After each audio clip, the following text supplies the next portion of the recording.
We're going live right now because it is 3:30. There is Jess Condit and Tim Cipella who are on the line right now. That's my doorbell. We're supposed to Good be timing. playing. Good timing. That's my doorbell. Please tell me it's gonna be another delivery of a 1980s soundtrack on vinyl. Oh god, that would be so awesome. Although, alright, so ladies and gentlemen, it's 3:30 Eastern Time. My name is Anthony John Agnello. This is JXE Streams, and we are frigging playing Shovel Knight on PlayStation 4. The dulcet tones you hear besides my own are that of Tim Cipella. Hello, Tim. Hey, how's it going, guys? Tim, it has And been lady. way too freaking long since you've been on, man. It has been. It's been way too long. I had other scholastic commitments that I had to attend to, but those are done for the next few months. So you guys will be hearing a lot more of my voice in the very near future. Prepare yourselves. Prepare yourselves for the Tim Cipella. The Tim Cipella all over the place. And we also have Jessica Lynn Condit. Hello, Jessica Lynn. Hi. Oh, Jessica Lynn. Yeah, my dad used to call me that. Well, Still does sometimes. Did you notice that I managed to do it without going... Howdy!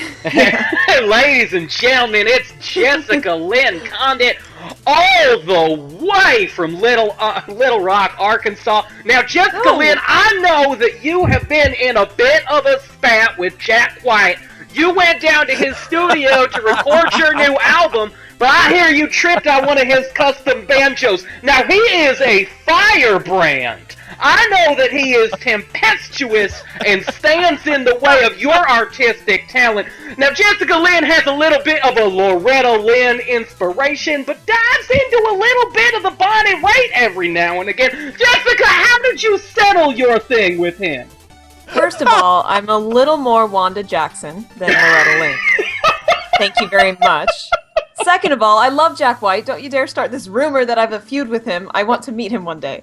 You're ruining everything. It's all going wrong. It's all going wrong. Jess, why don't you like my flights of fancy with Jessica Lynn Condit, country superstar? Well, if you're gonna create a fake me as a country star, she better be best friends with Jack White. Wait a second. Wait.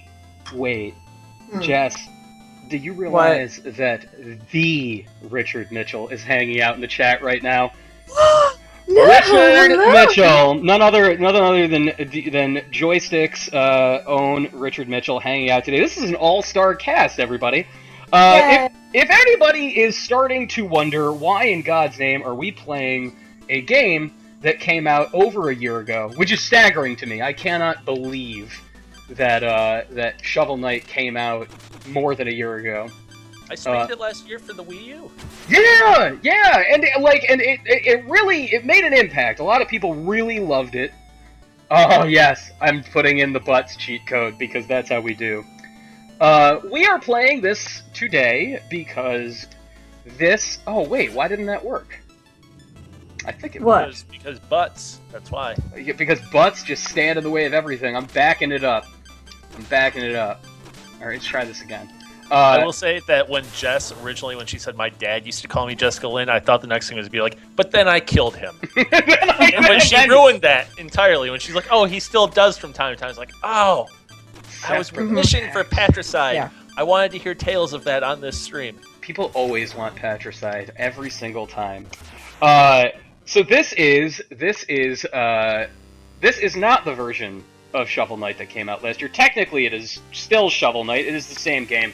But this is the PlayStation 4 version that just came out this week. And this is one of those delightful little cross-buy deals where if you buy this on one PlayStation machine, whether it's PlayStation 3, Vita, or PS4, it goes across all of them.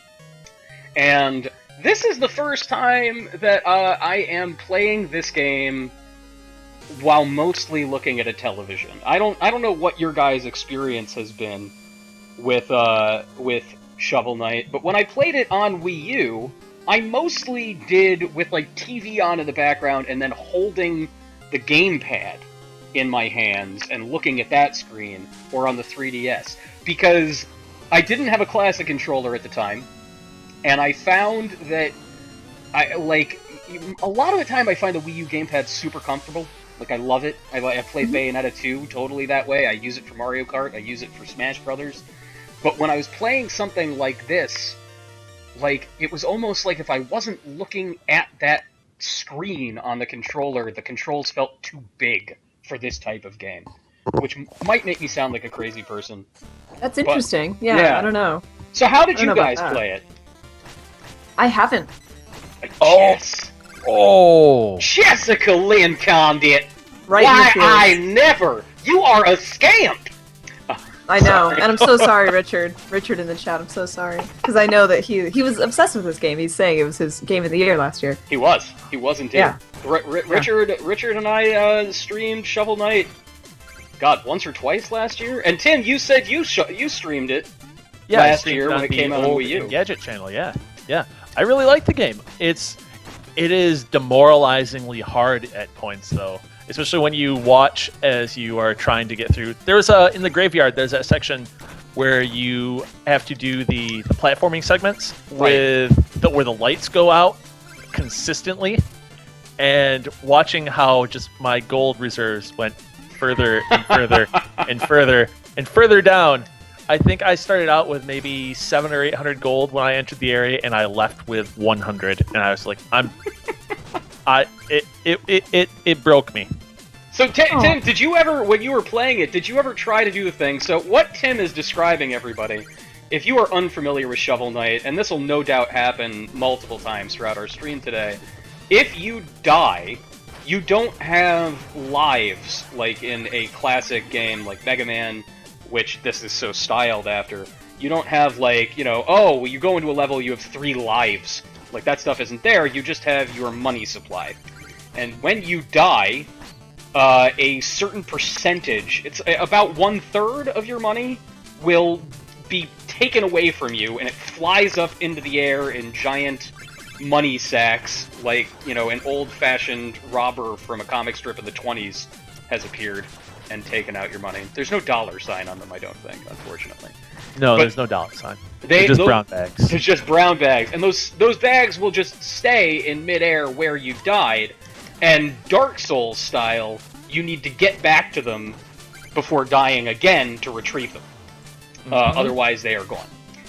And it could be pretty tricky. And one of the best parts of the game is a risk and reward system, wherein there are checkpoints throughout the stage, but you can shatter the checkpoints and get more money, and then try to beat the stage that way, which is how I roll, because I'm a badass.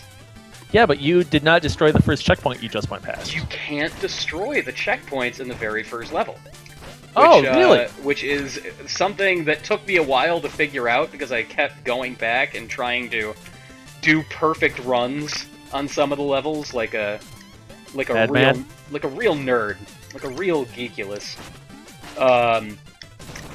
But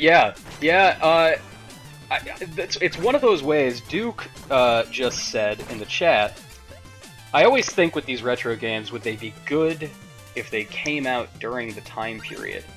And I think that's what I like so much about Shovel Knight, is that as faithful as it is to the style of stuff from the late 80s and early 90s, it is still very modern, and that sort of death system that we were just talking about is like it, man.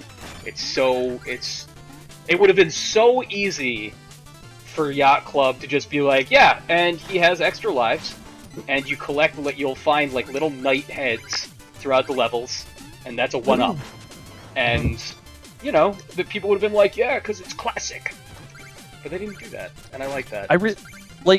Because going back to playing some of these games, some of the games from the era that this is emulating is really hard, because game design has evolved so much, and there's many more things that we can do now, or that developers can do, where, like you said, it would have been very easy for Yacht Club to be like, we're gonna go back with what worked. Right. But they didn't, and this game is so much better for it, because it feels like it respects my time, even though it is still really hard in spots, and you can still totally screw it up, but it doesn't feel unfair. Whenever I screwed up, like people would always say with Dark Souls games or Bloodborne, when you screw up, it doesn't feel like it is the game's fault.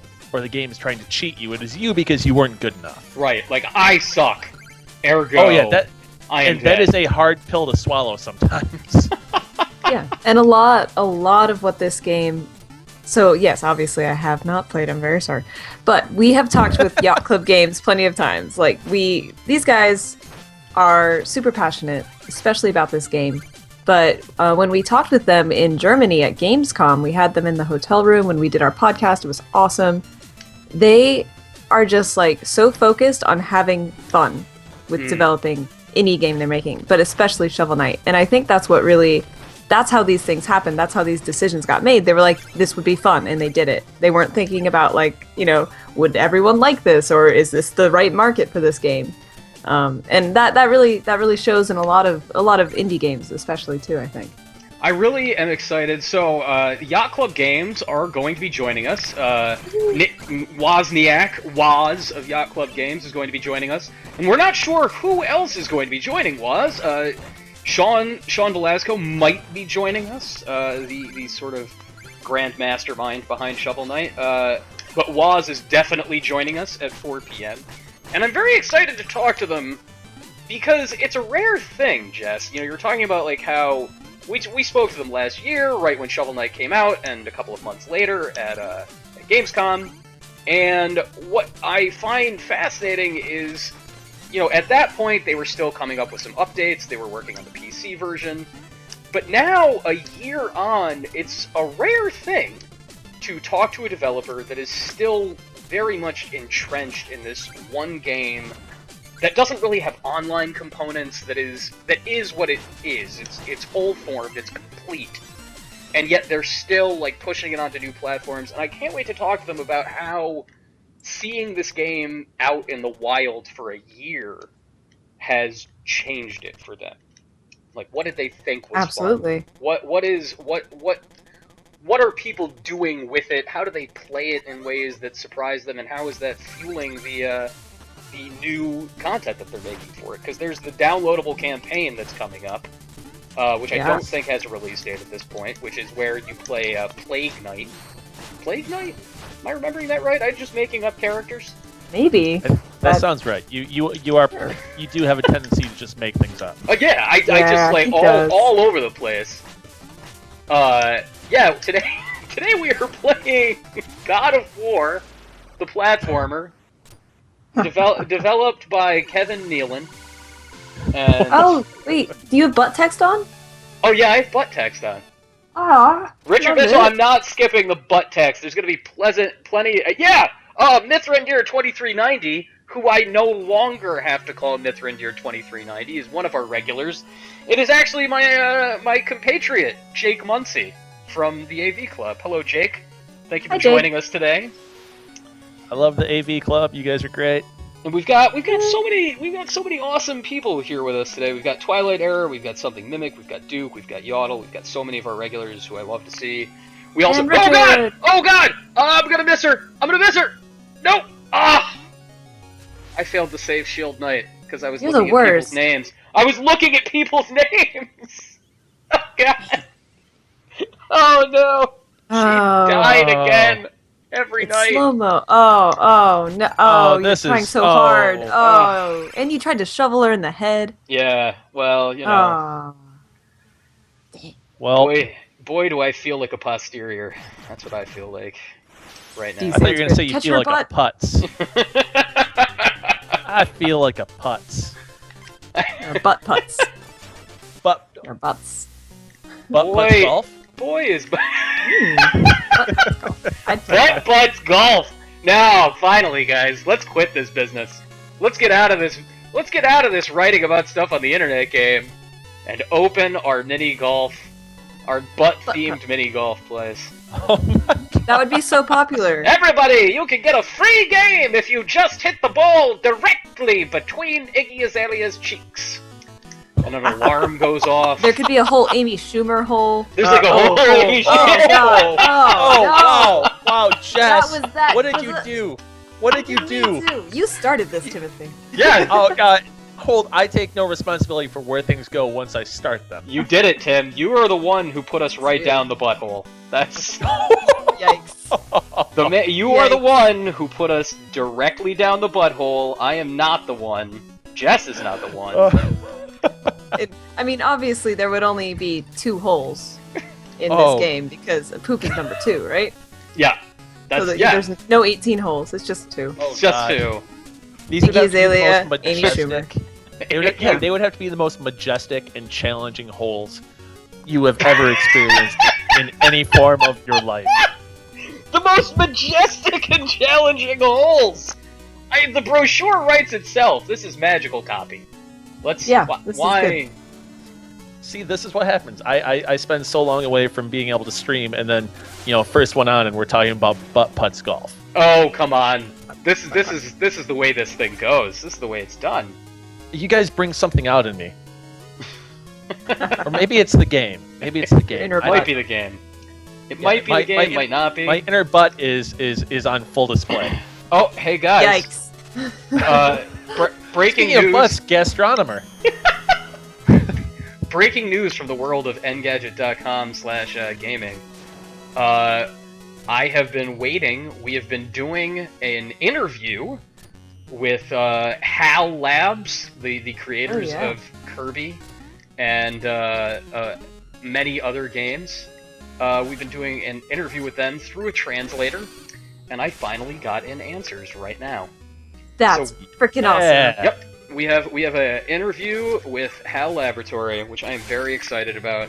Did I ask them if there was going to be a sequel to Vegas Stakes? Damn it! Oh, I swore I was going to get through this entire stream without referencing a game from the 90s. Damn it. Wow, you made it like, what, 5 minutes? I made it 17 minutes. Okay. 17 minutes. It's because we stopped talking about butts. That's why. Son of a bitch. Butts. So close. Son of a butt. Son of a butt. Keep it clean. Keep the butt clean. Keep that butt clean. Damn it! I'm not kidding though. I did ask them if they were going to make Vegas Stakes too. Do you guys have any knowledge of the game Vegas Stakes for Super Nintendo? Is that like Fallout? No, Vegas Stakes. Vegas Stakes was a HAL developed, Nintendo published like casino game. And it was like you would go to Vegas and gamble in all of these different gambling games like roulette and poker and stuff. And you could win. Like there was like a win state, and it was like you make like this amount of money and you win at Vegas Stakes. And at the beginning of the game, if you enter, like, it'll ask you what your dreams are. Like, what is your dream? So, when you win, if you enter, like, my dream is butts. Like, when you win... I like how Jess is like, yeah. Yeah, butts. Butt dreams. Yeah, butt dreams. If you... What about dreamy butts? Dreamy butts. Wait, what's it? I need to know. I need to know what this game does with the butts. So, okay, yeah, if say you entered butts as your dream, at the end, after you earned, like, all the money to, like, finish the game and win, it will just say, you will butts. Like, yes! You will butts. Yes. Where, you I want like it to be, like, more you active. can say butt putts. Butt putts. Something Mimic brings up an excellent point. He says that Master Shake would love this stream, and I am inclined to agree. That's actually very true. What's that? Aqua Teen Hunger Force? Is that what that is? Yes, that is what that is. Aqua Teen Hunger I got Force. that reference. God. Yay! Winner. That show got too weird for me. Like, super, super, super weird. And I was So like, dark. I'm no longer the intended audience for this show. The darkest, that show. That does happen. God. Then they went to Adult Swim does Seattle, that. and it got really weird. Oh wow, like- I didn't even know that. Yeah. Is it still Yeah, on? it wasn't Aqua Teen Hunger Force at that point. It was Aqua Teen something else. But it was the same show, but they were in Seattle instead of New Jersey, and it was just freaking weird. Oh god, there's one where Master Shake, now I can't remember why, Master Shake is about to jump off of a cliff because he thinks he's immortal. And Frylock has to explain to him that the Highlander isn't real, and he's not a Highlander. and Master Shake yells at him, "The Highlander was a documentary shot in real time," which is one of my favorite things ever uttered in any piece of media. Speaking of my favorite things in all of media, we are about to see the dance of the Troupple King. Who, if you guys, Jess, if you haven't played Shovel Knight and need a refresher on who the Troupple King is, he is a god. He is a demigod of the world who is half trout, half He's king. basically Jabu Jabu.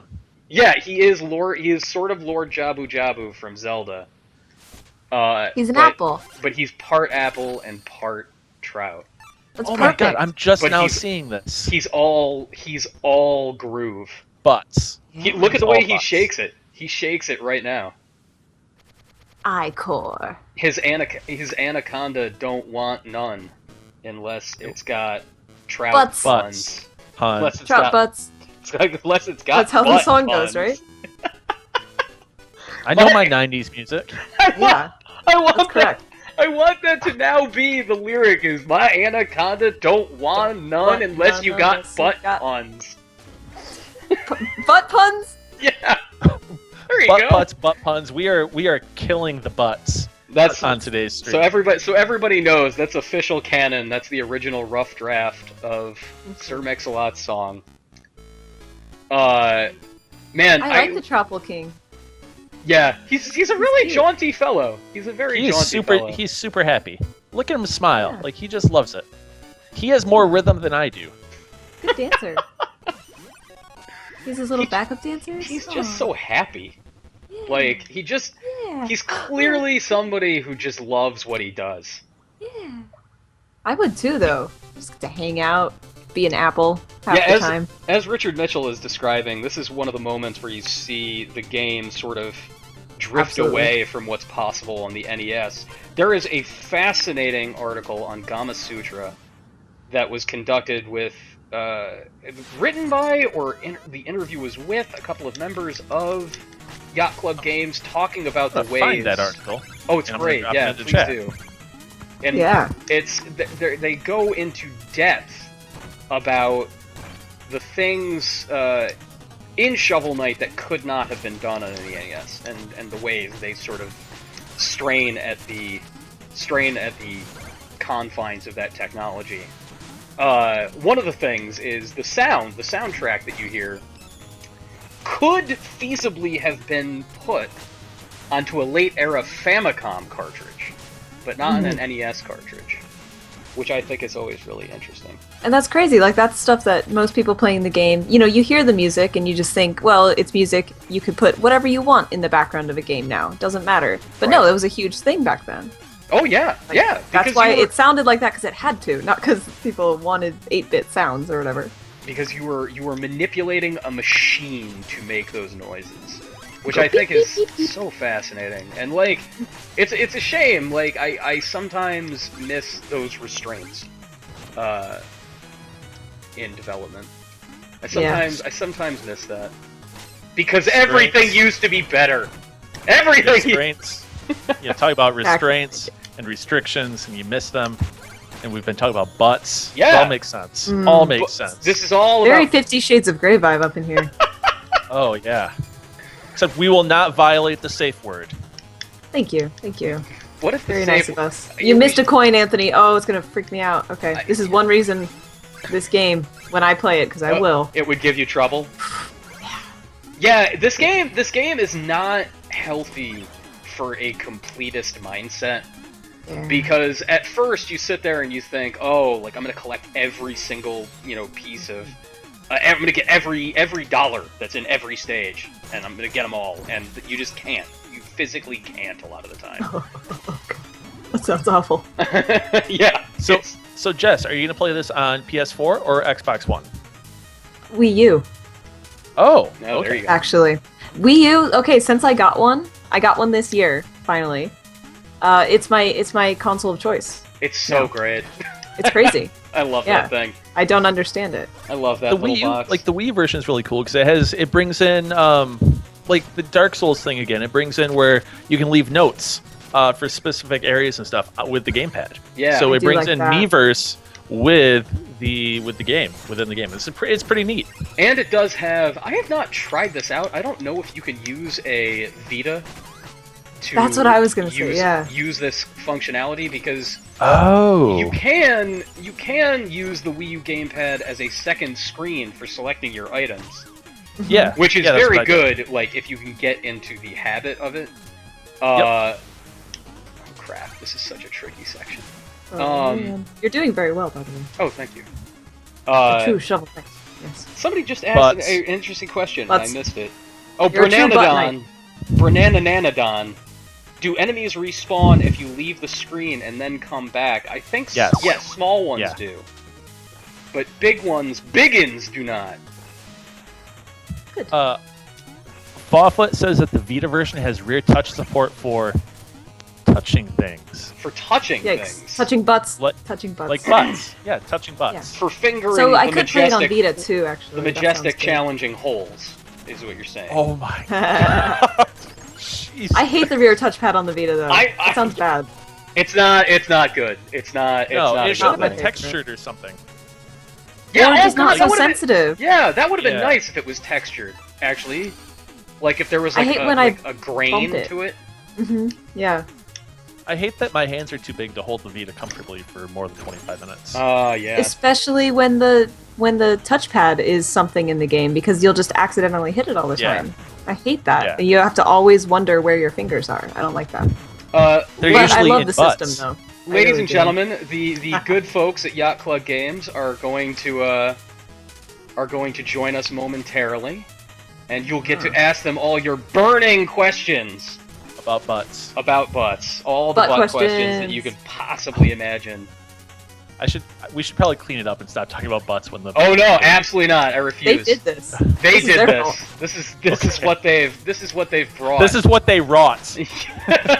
Yeah, like when butt putts really takes off, we have to give them a cut. Yeah, that's how much they did this. It'll be an authentic butts experience. We'll have an arcade, but one of the cabinets will just be like a TV with this in it. Yeah. And butts. Oh shoot! It'll be a butt cabinet. Duh. Oh hey, speaking of arcade cabinets, I was on Twitter last night, and somebody's on the Santa Monica Strip or the Boardwalk Pier, one of those things, or Santa Cruz rather. There was a Flappy Bird arcade machine, and it would cost $1 to play.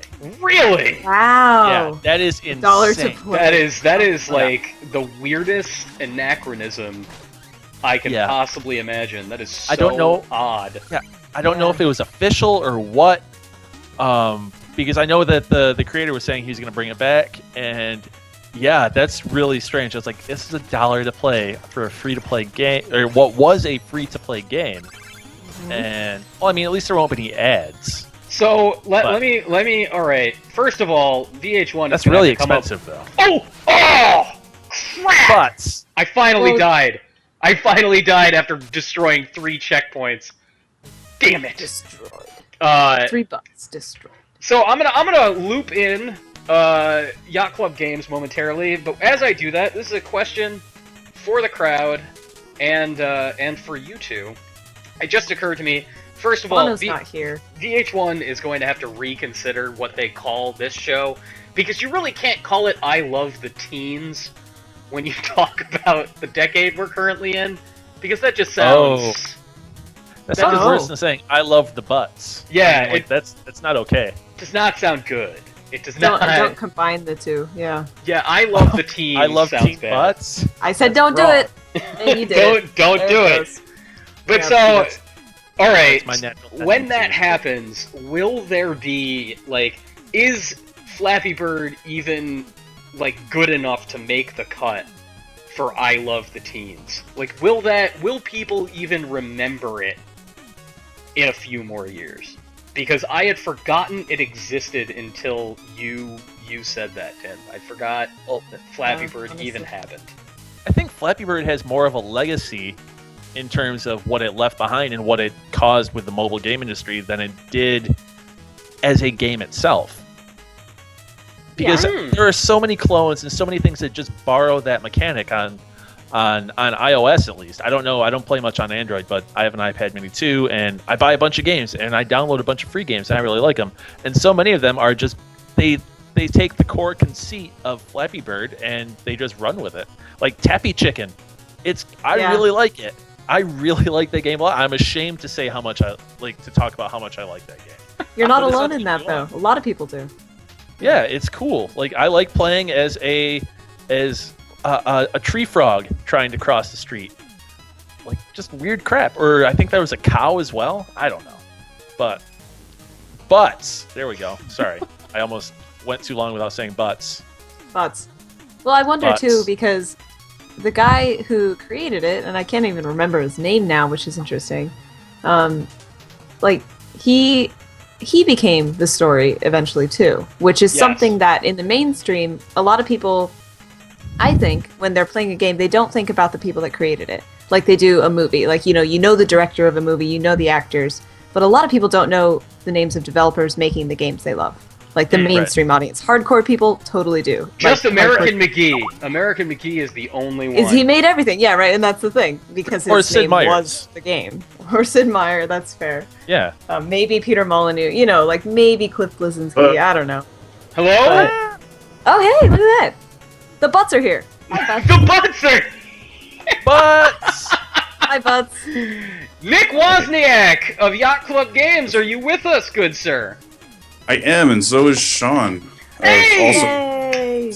Hey, Butts. Who else do we have? We have Sean Velasco of Yacht Club Games. We have Nick Wozniak, or Woz if you prefer, of Yacht Club Games. And who else, Nick?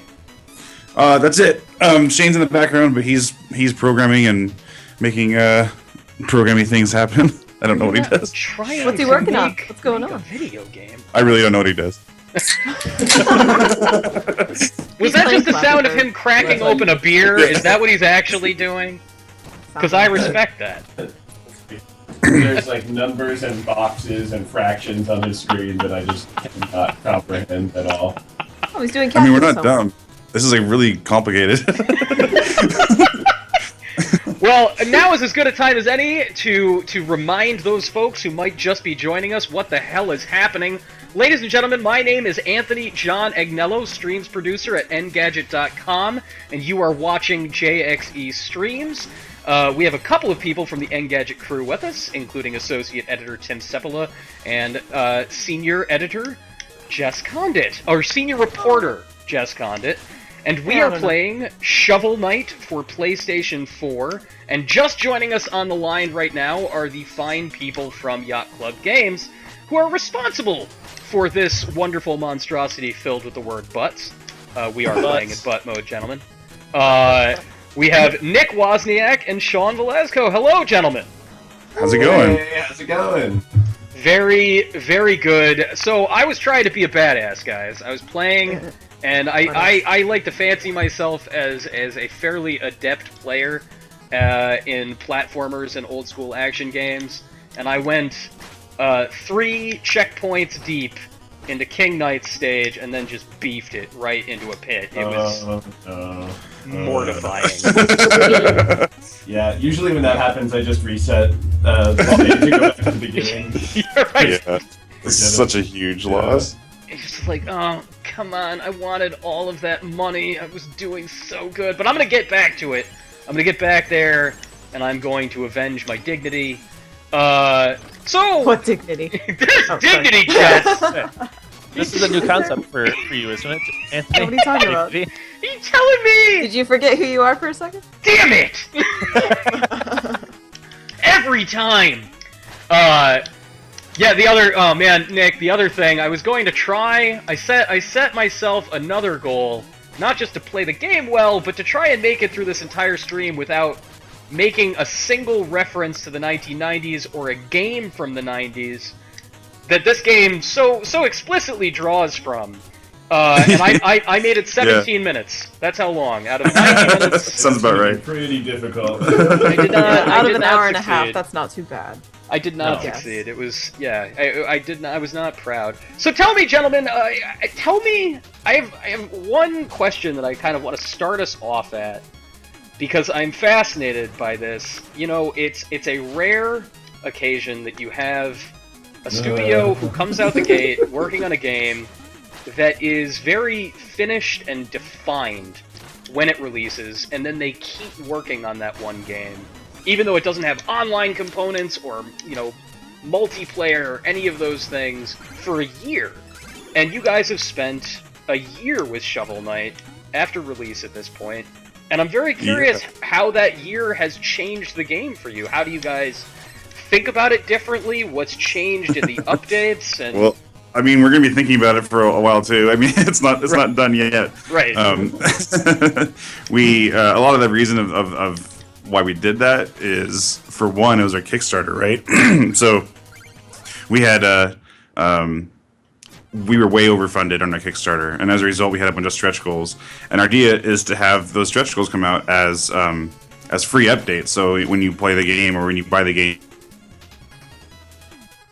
Banter, you there? Yeah, so basically, like, we're on the hook to deliver this. Yeah, we're on the hook, but it's also it's a cool way to do the game. I think our philosophy behind how we have and presenting the value of what the game is to people is that, you know, and rather than putting it on sale for a deep discount, we're gonna like let the game stay at the same price and sort of like let the game grow and become more valuable to people, and so they kind of just like buy in when they think it's like worth their time.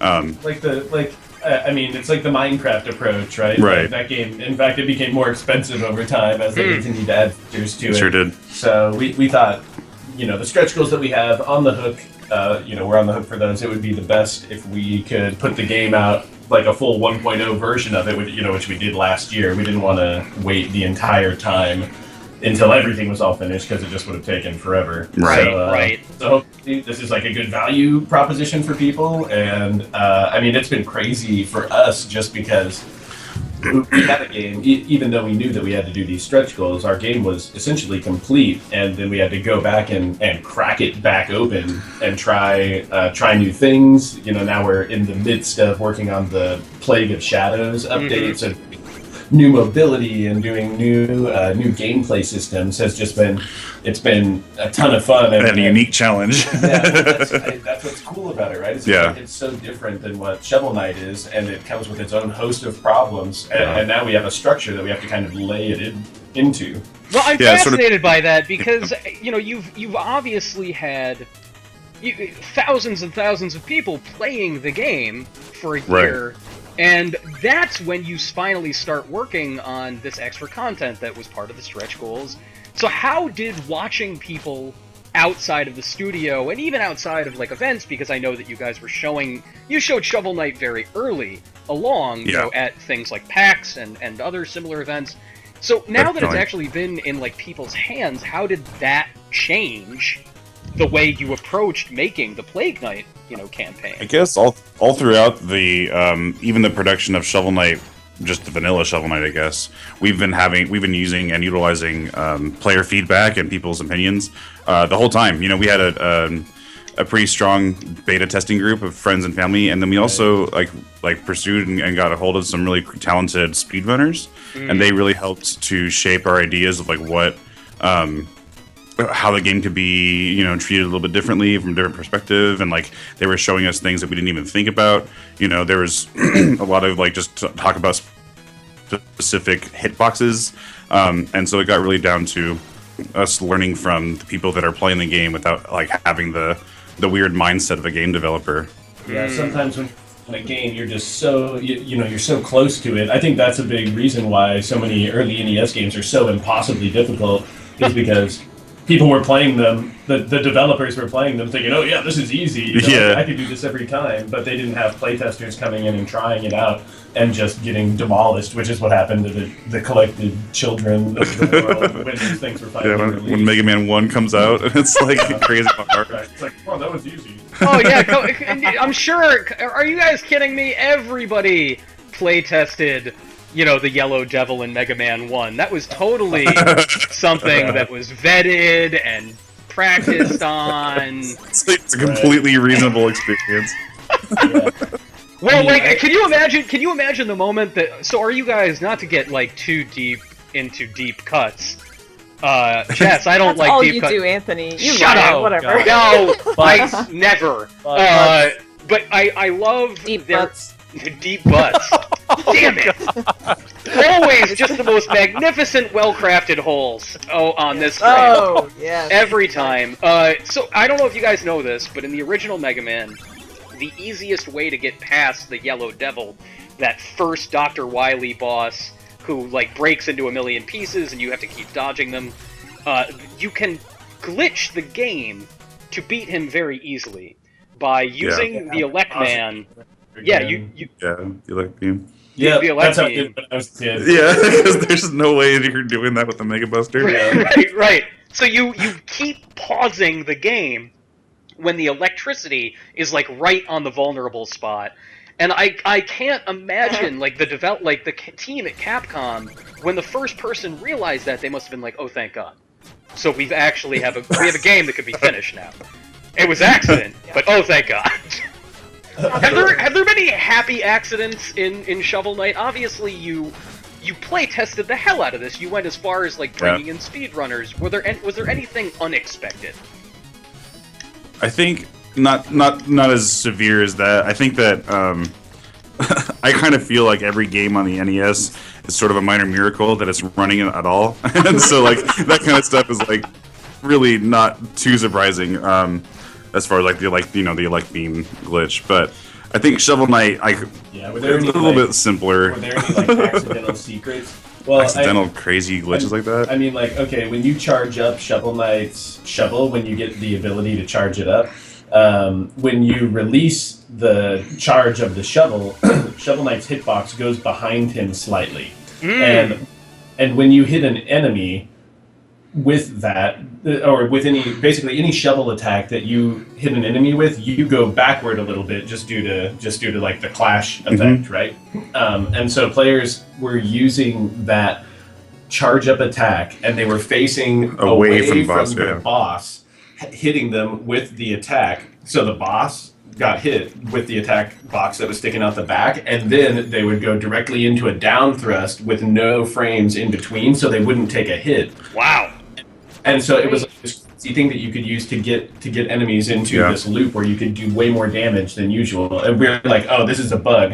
And if Shovel Knight hits behind him, he could potentially break some dirt or something that's behind him and really mess everything up. Yeah. And so we took it out, and the speedrunners like cried foul. They're like, no, this is like. We have a couple of questions for you guys from the chat, and obviously, like at some point, we were going to address this. But do you have a date for the Plague Knight expansion, or is that still undecided? I mean, we were shooting for Q2 2015, and I would say that's still the goal. But I wouldn't be surprised if it slipped a little bit. We kind of just went back to the drawing board on a feature that we're really excited about now, but it needs to have time to percolate and get really good. Yeah, if you saw the PAX demo at all, we had it playable at PAX, and it was like just the core mobility, just the player jumping around, throwing bombs, having a good time. We changed a little bit even from that, so like you can the HUD is going to be completely different in the final game. Wow. And so we just like there's a we iterate. We really need to make sure that when we're making a game, we're not stuck with any idea that we think is good or whatever, because we have to make sure that it's good, actually good. That takes time and changes, and sometimes going completely to the drawing board. And I think Plague Knight is a good example of when that has really worked out so far.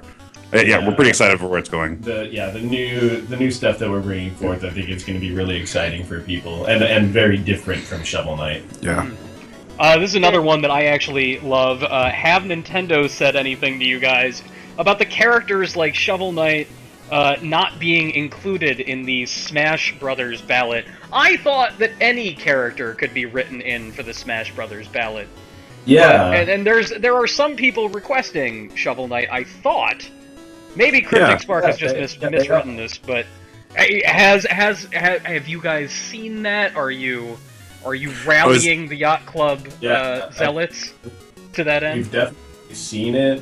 Yeah, and we of course that's something that would be really cool for us. We honestly, I think it's kind of tacky to try to go out and be like, "Hey, come on, let's get the vote out." Yeah, right. Yeah. It's rock the vote, guys. Yeah, Vote or die. It's a fan character poll. Yeah. And I think that's really cool. I don't know how much influence it's actually going to have on Nintendo, right? On them actually putting those characters in there. But I mean, Nintendo has said Shovel Knight is the type of character that's like exactly the type of character that could go into the game if that were to be. I mean, yeah, it'd be really cool if Shovel Knight were in there, and we love that. We play Smash Brothers all the time. We were just playing it last night for like a long time. Nice. So did you guys get the Mewtwo expansion? I did, yeah. Sean didn't, and so we were playing it at his house, and we didn't have it in there. I don't play as Mega Man anyway. Yeah, he doesn't care. But yeah, I've been playing as Mewtwo on my 3DS. He's pretty cool. He is cool. I play Melee, so he's like a totally new character for me. This is my first Smash. Oh yeah, that's right. That's weird. I was like, man, that's why people like Smash Brothers. And then like they announced Mega Man, and I was like, oh my god, I love Smash. Sean, I would never be able to tell that you liked Mega Man at all. I would never have thought that. I am very surprised. Your studio's debut game is all about a small blue man jumping over bottomless holes. Wait a second. Bottomless holes. Bottomless holes! That's not buttless, just bottomless. Just bottomless. Posterior holes. That's what we're talking about here. I think I'm the only person on the stream that doesn't like Smash Brothers. Oh, Tim! Oh no! Yeah. Is it because you're not good I've tried. Because I'm not either. No. I've tried. Like I tried with the original N64 version. I've tried every version, and it just doesn't hit for me. I can't do it because I have a hard time keeping track of characters on screen, and it just happens in plenty of games. But it's even in Smash Brothers. It's even worse. I was playing when I was in New York last November at former Engadget employee Ben Gilbert's house, and he had a thing, and we were playing it early, and I was doing poorly at it. I was like, I'm not having fun. I'm not doing well at this, and I was the first one out every time. I do think that Smash Brothers is an acquired taste, and the way that you acquire that taste is you have to be around people who are acquiring it with you. Like, it's like Chris McCandless, the guy who Into the Wild is based on. His like famous quote in Into the Wild was "Happiness is meaningless unless shared," and Smash Brothers is meaningless unless shared. I think in a little bit of a way. Another question. That's good. Another question from the crowd here. For you, Waz, and you, Sean, from Mythrendir, Jake Muncie in the chat, wants to know: are there any plans for Shield Knight-based content at any point? We don't have any plans currently, other than like one of our Kickstarter goals was the battle mode, and that was going to include all the boss characters and Shield Knight. She's definitely a part of that. As far as like a playable Shield Knight campaign, no, we don't have any plans for that. That's reserved for the 3 that were voted in. We actually put the vote out to our backers, and they chose Black Knight, or not Black Knight, sorry, Spectre Knight, King Knight, and Plague Knight. I guess never say never on Shield Knight stuff. Like, I think one of the most common questions we get is, "Are you guys going to do playable Shield Knight or co-op with Shield Knight and Shovel Knight?" And that all sounds really exciting. But I almost feel like with what we currently have planned for Shovel Knight, it's just going to be like we're already extending this game like as far as it could go. So maybe in the future we could see something like Shovel Knight and Shield Knight. Possibly, together. Like I guess overall that seems like a really exciting idea to me, especially because they could work so well together as a co-op team, right? You guys heard it here first. Confirmed, Shovel Knight 2 is a brawler, and it's going to be co-op, and Hagar from Final Fight is going to be in it. And no, wait. I'm writing the post now. Breaking news. Just write it. Break that news, Jess. It's breaking. We said all those. Yep, there it is. It's on camera, man. You can't take it back. Everything we say, you said, is on the record. Wait, what? No, that can't be right. So you guys can for that. So I have, as you can see in the fact that I'm replaying the intro stage again because I'm a perfectionist player and wanted the money for a health up. Oh, come on! I died right as I'm saying that, like a fool. Of course. That's how that happens. Like a chump. Yeah. Oh my god. Glass houses and all that. Yeah. Tim, you gotta rub it in. Butts. You gotta rub it in the butt. Hey. Hey! Come on now. No. We just saw the death, yeah. Yeah. God, it's a damn shame that It's that a happened. shame. Yeah. So, question about this version of the game. Is there... I did it again. I died in the exact same spot. I can't... What's the butt? this is what happens when I get cocky. Stop Right, talking. right when I start getting cocky in the butt, that's when, God, why is it I don't- funny? It what shouldn't do be you- funny. We're just saying butt. It's just a part of the body. because everybody on the stream is technically 13 years old in their brain.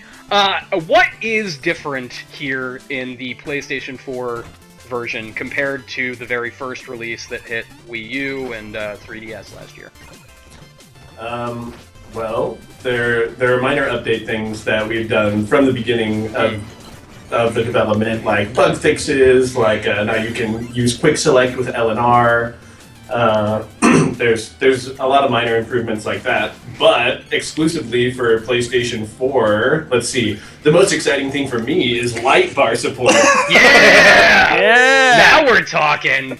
That's the hotness right there, light bar support. I've got it's green right now. Yeah. Flames are green, and when you die, if you die, I'm not saying you will, then it would turn red. And whenever you during the Shield Knight sequence, it turns white, and then when Shield Knight appears, it turns red. You should watch it during Spectre Knight stage. Yeah, it flashes white for the lightning. And when you in the village, when it's pure, it's like pure green when you go into the village. But then when you go down into the lower area, the light gets dimmer and darker. And So how long did you guys just sit there and be like, let's do this and this and this? I'm gonna say Too long? it was way too much time. Yeah. That's how this game happens, Basically right, just though? one pixel. Yeah. Oh, I have a question actually, because we were talking about it earlier. Now, if you use the Vita for remote play, say you have it, can you use that as a second screen like you could with the Wii U gamepad? Oh. Yeah, I believe that the Vita does work with remote play, and the only issue is if you start to drop frames, like if it's not running 60 frames per second, then it's kind of a no-go. So I would say it's not like you could play it like that, but like anything on remote play, it's kind of like not the ideal way to play it. Also, the real super exciting thing for the PlayStation is the inclusion of Kratos. What? Seriously, though, that's amazing. No, I like that you guys wanted to talk about the light bar before Kratos. That's my favorite. No one asked about the light bar. I think Yeah. Sean about Kratos. I just like the light bar. We also support cross-save across all the platforms. Yeah. The Sony platforms, anyway. So, out of curiosity, how... this is... I don't make games. I rant about them at people for money. But... And butts. Yeah, and I say butts, like, just professionally I use that word. But I don't know how tricky it is to implement something like cross-save. Like, what goes into making sure that technically happens? And is it weird? Is it hard to make sure that cross-save works like it's supposed to? And the sub-question there is, why wasn't that possible with Wii U and 3DS?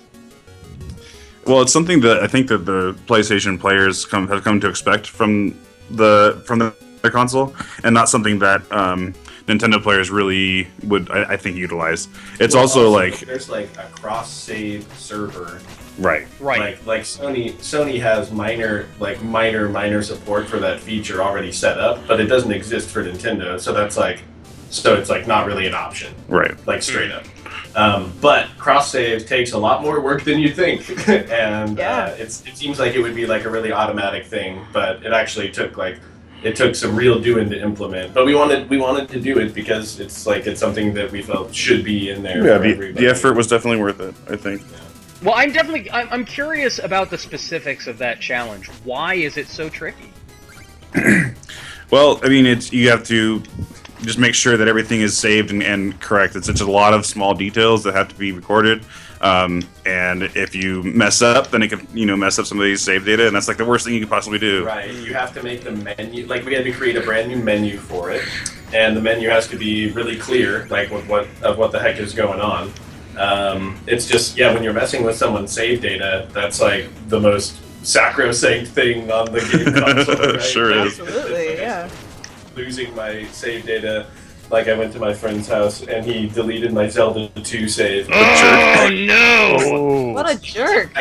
It was just gone, and I was like, it's like that sinking feeling in the pit of your stomach when you just know that there's just no retrieving it. It's just gone forever. Yeah, I once saved over many hundreds of hours of a Final Fantasy game on accident, and I felt super dumb. Oh my god! My worst was on original PlayStation. They had the memory cards were only 15 slots. Oh, and, yeah. And you could buy these cards that had multiple pages, right? So you could have it's like a 10-in-1 card. It's like 10 but they were pages. so faulty. They never worked right.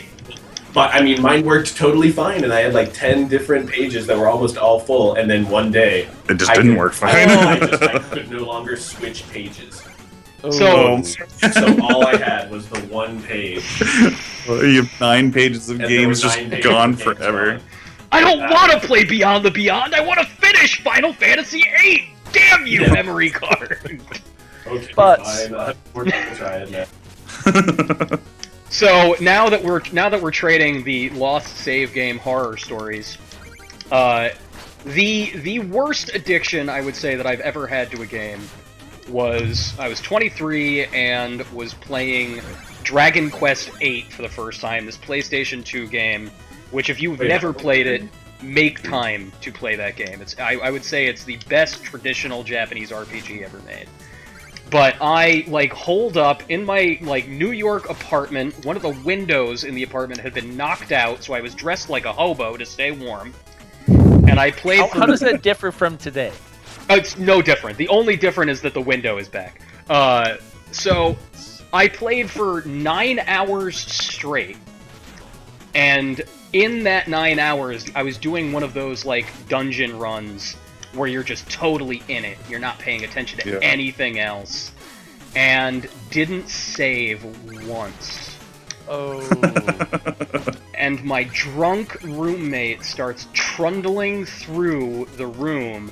And he's like, "Oh man, what are you doing?" Trips on the controller cord and, pops open the disc tray on the PlayStation 2. And I'm like, "Oh god!" And that was it.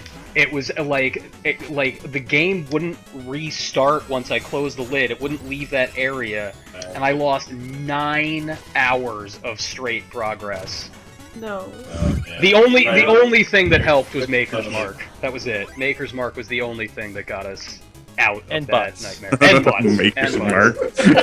Maker's Mark and butts. Just turn the TV off and Start uncork the drinking. bottle. I guess I know what I'm doing tonight. Well, I guess I'm gonna spend 9 hours drinking the pain away. Drinking the pain. No, You have to, that will exhibit just how bad I had it for Dragon Quest VIII. Was that I was like, well, this sucks, and then I just started again. Just immediately got back in there. It was bad. See, my worst experience with the lost save is not quite as bad because it was Telltale's The Walking Dead, which is still the decisions are very important, but it's not 9 hours of really hard grinding or anything. But still, I just tweeted in all caps the F word, and I actually linked to that in my review of the episode that I had to replay and everything because I was so mad. It's frustrating. It's frustrating. So can I Also, ask... I dropped an image in chat. You should look at it. Yeah. Oh yeah, it's butt putts. It's the best. It's our banner for butt putts. Oh yes. It's our first poster. Butt We're starting. We're Yeah, opening we're gonna a start- putt-putt golf course called Butt Putts. Yeah, There's only 2 holes, and they're gonna be majestic. they're going to be majestic holes, and to complete the authentic experience of a putt-putt, we're going to have one arcade cabinet of Shovel Knight in butt mode the entire time. So, thank you guys for making a game that will be perfect for our butt-themed golf course. And there's going to be an Amy Anytime. Schumer hole. There will be an Amy Yeah. Schumer hole. Yeah. There was a question in the chat. Somebody had asked, is Plague Knight going to have new cheats like the butt mode? Are there going to be things like that? And obviously, I'm not asking specifics. That's a vague yes or no. And or if you prefer, you can go with the classic PR. I can neither comment nor anything. No comments on rumors or We speculation. don't like that. We like to give away conflicting, juicy information. To so, You're the best. yeah, Plague Knight. Plague Knight will almost certainly have new cheats. Yeah. Awesome. Yeah, I would say like anything that we could do to make like to weirdify the Plague Knight experience the same way we did with Shovel Knight. We'll probably just take the caps off, make infinite health, do things with the bomb system and that whole thing. Like there's a lot of options. There's a lot of things that we can do that can totally mess up the game that you'll love. Yeah, so I think we'll definitely take a pass at that and do a few. I would say the same probably goes for any new features that we're adding. You know, we'd probably toss in a couple of new cheats. I mean, maybe even for the ones that we just started releasing platforms. That we don't have about yet. Right. So I know, obviously you guys are committed to Shovel Knight for a while. That's, you're going to be working on this game and do content for this game for ages to come. And, obviously you're not ready to talk about a Shovel Knight 2 or anything like that. But I know that you had at one point said, like, it would be a blast, it would be very fun to make, like, Shovel Knight 64. And Yeah. I I think it's still true. Still true. So I'm curious about, like, what fascinates you about that era, because you look at Shovel Knight and it's clear what's interesting about the sort of NES Super Nintendo era that birthed a lot of the ideas in here. It's this very easy to understand set of action maneuvers. But, like, that sort of PlayStation 1, N64, Saturn era of games was so weird and obtuse. Sure was. and obtuse, and like I mean- some things were like just like collect all this crap, but like Yeah. what do you find interesting about revisiting that sort of era? Well, I think it's less about the era and more about just the idea that we want to make a game that's a 3D platformer. It's a weird challenge to take on. Yeah, but I don't think that if we did a 3D Shovel Knight, I don't think it would look like an N64 game, right? Like I'm imagining it looking like something like Mario Galaxy 2 or like Wind Waker, something in between, right? Something that has like really like clean, nice shapes, big bright colors, like very very exaggerated characters and forms, and something that looks like kind of like a breathing cartoon, the same way that we tried to do the same thing with Shovel Knight. So Why are there so few games like that?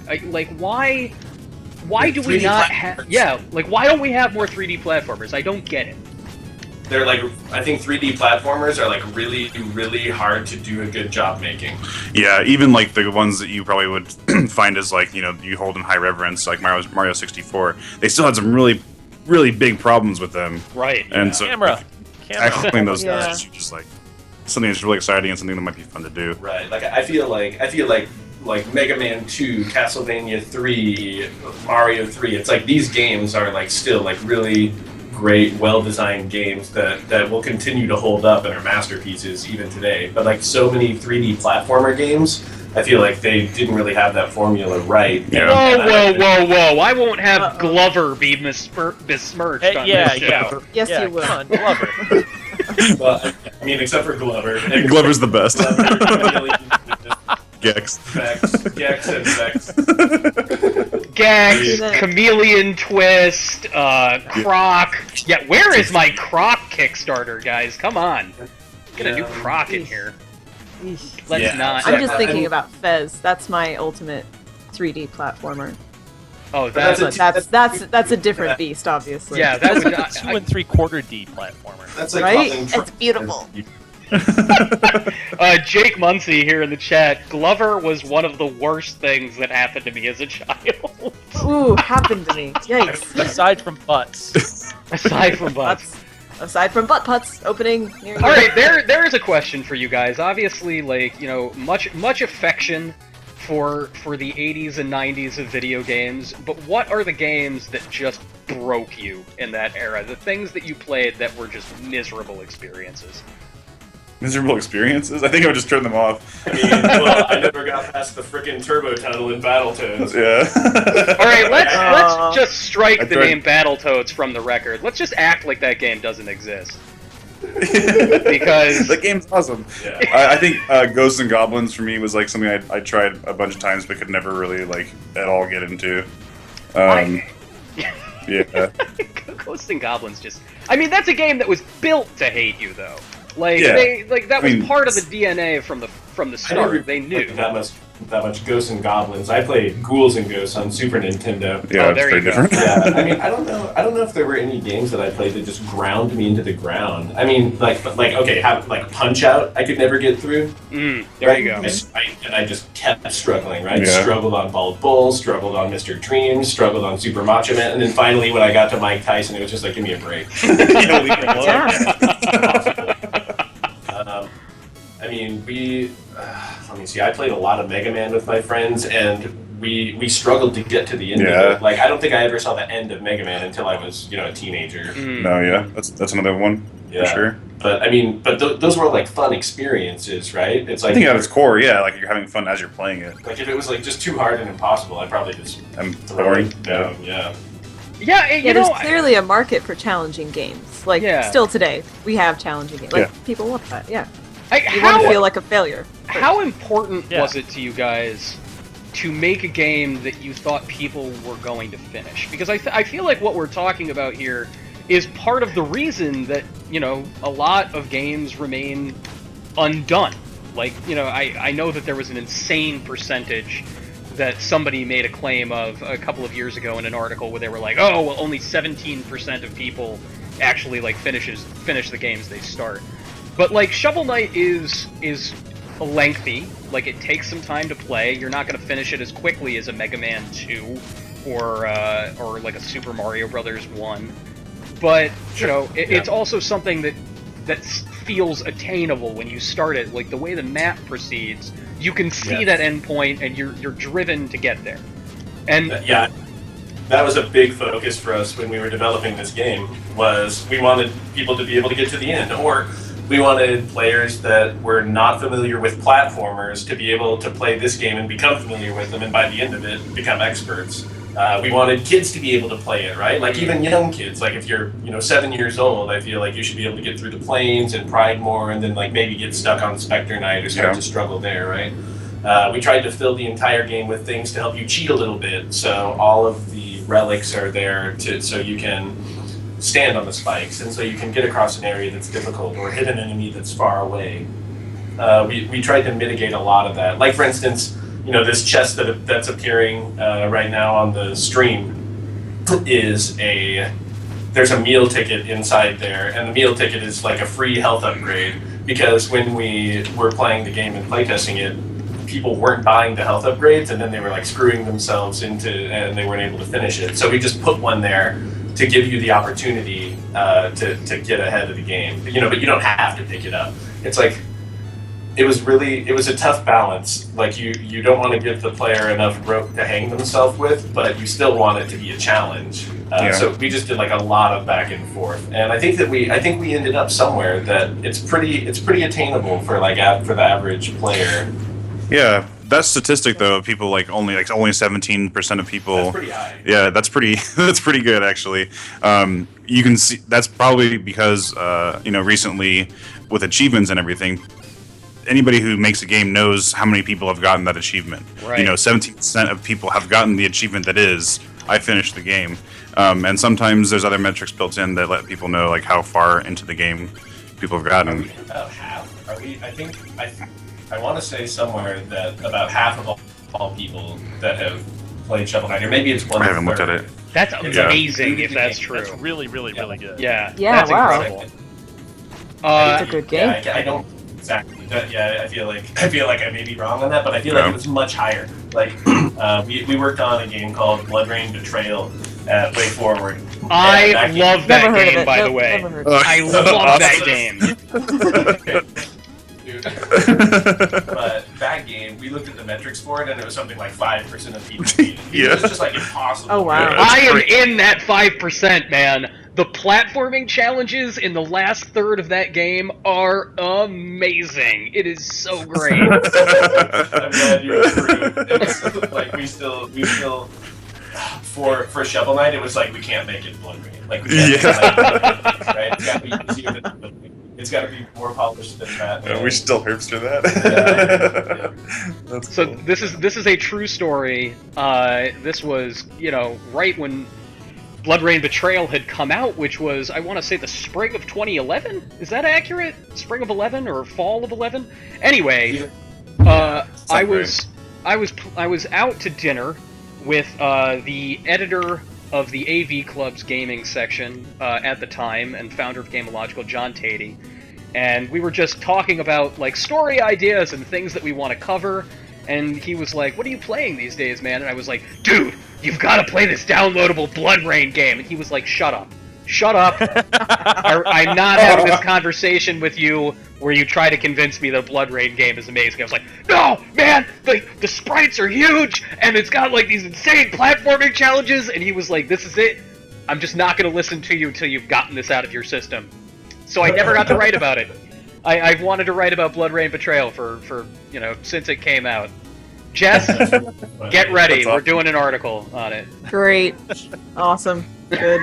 Who gave you a job writing about video games? Don't Whose worry idea was about it. that? Don't worry about it. That would be an awesome article. Who am I kidding? Okay. Fine, Anthony. So, out of curiosity, I know that you guys, like when Yacht Club Games started, it was just like this is what we're doing right out the gate. Were there any other games besides Shovel Knight that you thought you were like gonna do before you did this? Well, yeah, we were working on another game before this. Yeah. That was, before we kind of, in the beginning, we weren't exactly sure where we wanted to go with the company or like what game we wanted to make. Yeah, we were still moonlighting. It was, sort of a secondary thing. Like when we did the Kickstarter, then obviously we'd been working on the Shovel Knight idea for a few months. But before that, we were experimenting with like iOS stuff, trying to make a platform feel okay on there. And we found out that you couldn't. Yeah, seriously. So we're like, forget it. Like, you can't make a platformer on iOS. And so we kind of tabled that idea. And that's a whole other brand. It's a whole other Sure idea. is. Maybe one day it could return, or maybe we'll do like a big web post and show all the art and everything from it or something. Actually, yeah, here's a fun tidbit. The music of our logo comes from that game. Really? Yeah. It's the first few notes that Jake wrote for us as a company. So, yeah, and that song is awesome. I really wish that was out there. But yeah, there's some Put it out there. no jewels out there. So can you make... And like, I understand that there are great platforms on iOS. I'm not platformers on iOS. I'm not saying that there aren't great platformers on iOS. But is there a way to make a game like Shovel Knight for a purely touch interface that feels great? None of us think so, and that's why we didn't do it. It's like the interaction and feedback of your fingers on a buttons is extremely important for a game that requires 60 frames per second interaction. Right. Like if this game ran 30 frames, it wouldn't work either. Yeah. If it couldn't be pixel perfect, it wouldn't really work. It's just kind of a specific thing, and we've racked our brains over it because we would love to bring it to mobile or to a touch device, but there's just no way. With Shovel Knight, you need 4 directions, right? Which is already really, really tough on a touch screen. Yeah, and you need all 4 because you need to press down to do the down thrust, and you need to press up to do the special weapon and to climb ladders. Yeah. And then you need A and B. The inventory buttons don't really matter that much, but you're talking about 6 inputs over the left and right, and your fingers are going to be obscuring part of the screen unless you do like a virtual D-pad. It's just... And then you have the result of like a really small screen, and it's hard to see. Yeah, right. So, it just doesn't seem like a good fit. And there are games that I love on iOS that I've played a lot of, but no platformers because I don't think a platformer is really like a thing that can be on there. There is always the there's the Infinite Runner platformer, which I think certainly has its merits. I think that. I'm not one of those people that's just going to automatically poo-poo. Ha ha ha, Tim. Go ahead. Go ahead and remind me that I said poo-poo, Tim. I'm not going to poo-poo the Infinite Runner, but I don't find that to be satisfying in the same way as a platformer like Shovel Knight. And like you said, it has a lot to do with the interaction of feeling your finger on the button. That's the finger on the button. The finger on the butt. Yeah, the finger on the butt. Shovel Knight is so much about finding secrets, also, that a runner format doesn't really work for it. Right. Yeah, but I mean, like, I played, like, Rayman Fiesta Run. Yeah. I think that's probably, like, the best, the most successful side-scrolling jumping game that I've played. Yeah. I find, speaking of Rayman, like, Rayman Origins is really the sort of, like, the closest I've seen anyone come to making something that's really a hybrid of the two. Something that has the feel of a precision platformer, but also sort of like the style and thought process behind an infinite runner. Because unlike, Shovel Knight, it's all about stop and go. Time your move. Make sure that you're not going to be going up against something that's going to knock you into a pit. Think about things. But Rayman Origins and Rayman Legends, is that the one? The Wii U one? Yep. Both of them, you never want to stop moving. The ones on iOS are... Oop, Sean, are you there? Yeah, the ones on iOS are PS. Yeah. Oh, sorry. Can you hear us?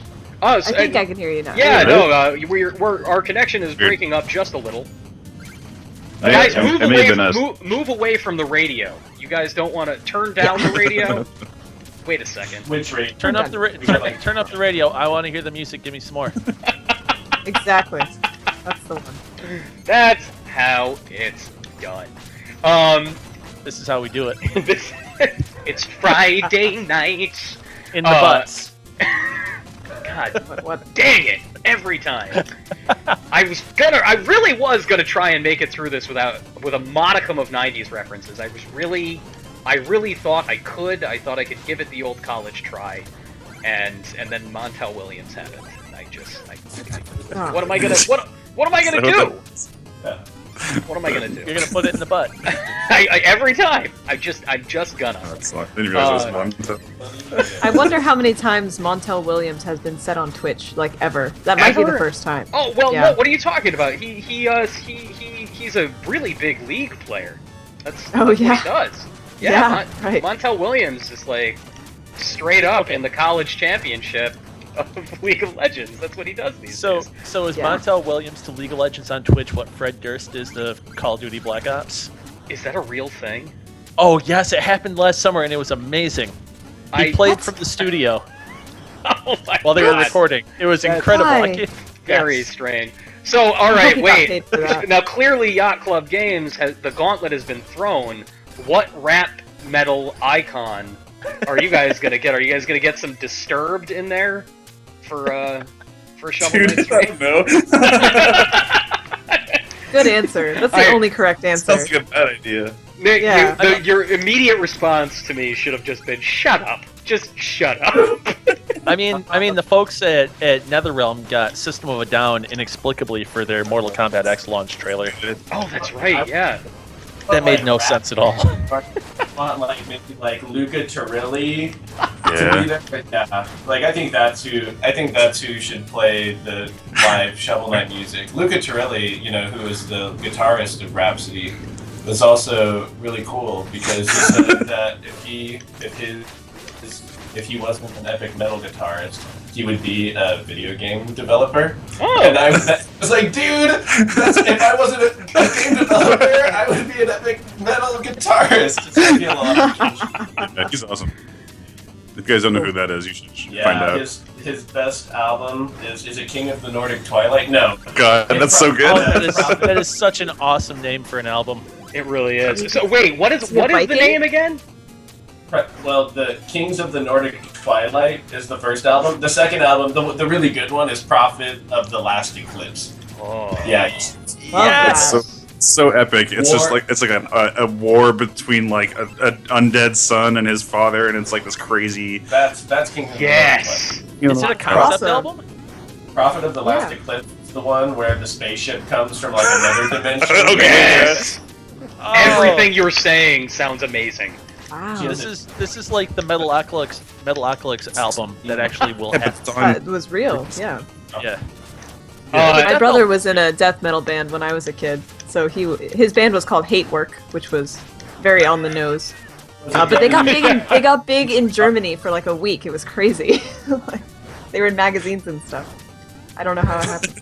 So actually, now that we're on the subject of amazing epic metal albums that not enough people listen to, have either you, Sean, Nick, or Jess and Tim, have any of you heard Christopher Lee's metal albums?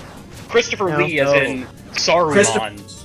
Christopher Lee did a song with Luca Turilli. Oh, really? The circle is complete. Yeah, like. Oh, geez, what is that? What is the one? I can see he's on it on the front. No. Oh. You guys are about to see that my amazing rush into Plague Knight's level has ended. I died. I died. Oh no. That is just a killer. So we've clearly gone into the realm of like amazing music that we've been listening to. And Yacht Club Games tells you all to go play Shovel Knight, but also to listen to sweet epic metal about a father and son of the spaceship. The Christopher Lee Rhapsody collaboration. The song is called "The Magic of the Wizard's Dream." Oh my god! It doesn't get more perfect.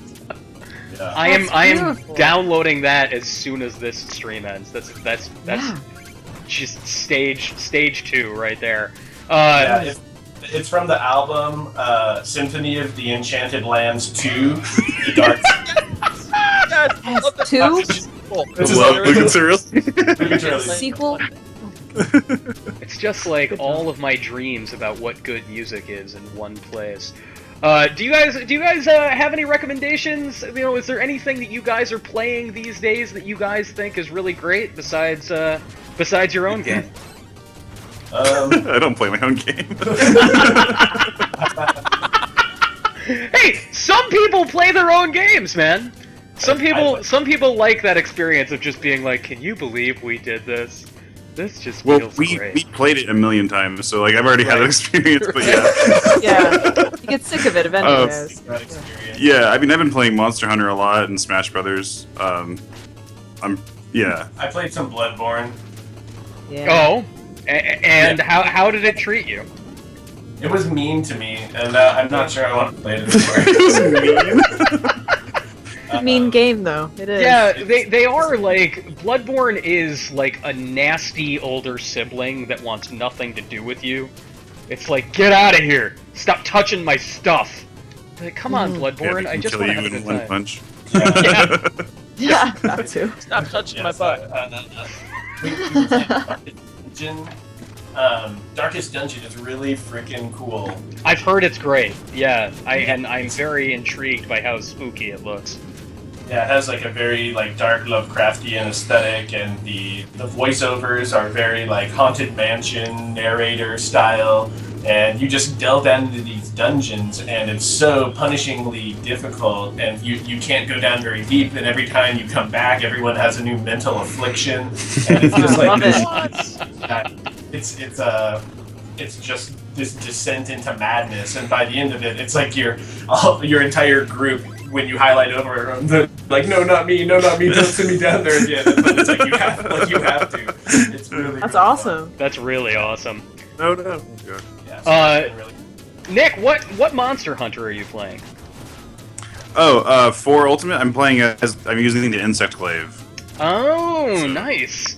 Yeah, the Insect. It's really, really, really rad. I am a big. That is one of those games that just like, I love Monster Hunter so much, but I wish I had the time to truly love it.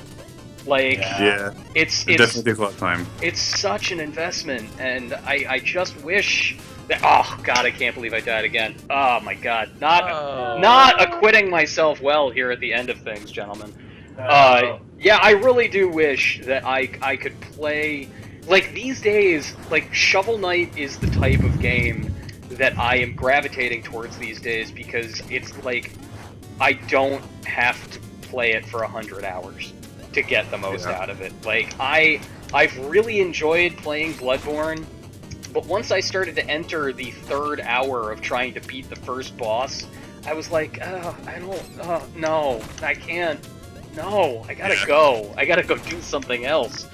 And I gotta go. I gotta do something with butts. Just butts on the screen.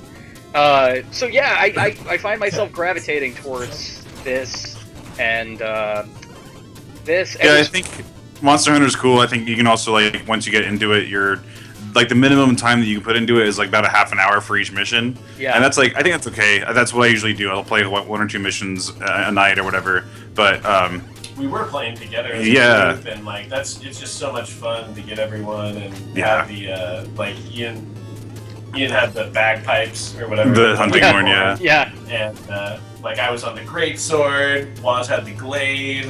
Yeah. It's like I don't know. It's a pretty good dynamic actually. Yeah, we've had some good, and then usually it's like sword, like another like sword and shield user, dual blades, or it's so cool just to have everyone working together, especially that hunting horn. It's like it helps everyone out so much. You can just take those monsters down. Yeah, and I also love how like everybody has a role. Like everybody has like I'm gonna attack the tail, I'm gonna go over the head, like get out of the way, I'm on his back. That's like really cool. I just like love the interaction and the actual feel like you're hunting. You're not just like pumping points, damage points into a giant damage sponge. Yeah, you have to watch and look at the monster, observe its behavior. Everything that you make and everything that you have in that game, you created with your own hands, and it's just such a great feeling and satisfaction. It's useful and it's also a trophy. Yeah.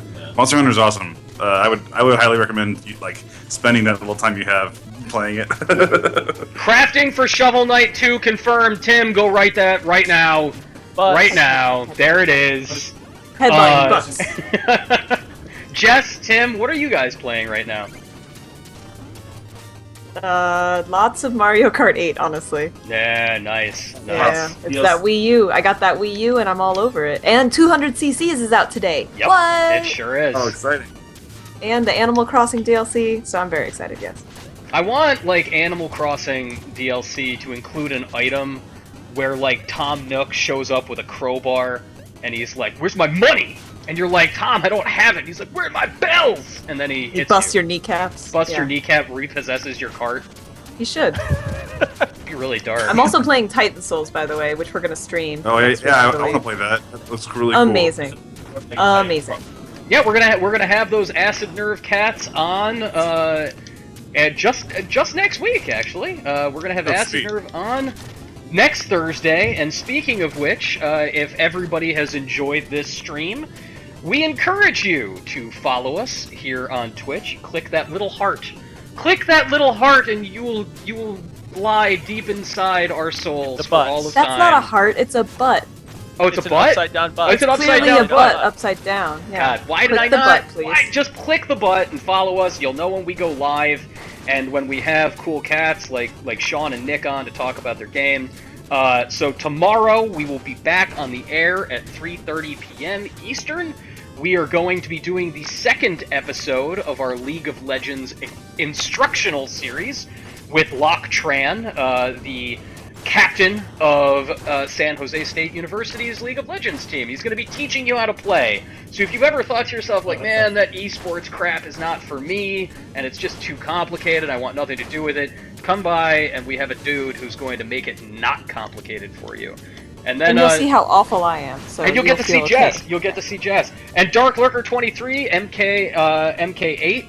Yes, on Tuesday we are going to be doing a massive Mario Kart 8 Grand Prix with folks from Engadget. We're going to have the artistic director of Upright Citizens Brigade, Mike Still, hanging out with us. It is going to be a very exciting day. And then, yeah, next Thursday, the Acid Nerve, developers of Titan Souls, are going to be hanging out.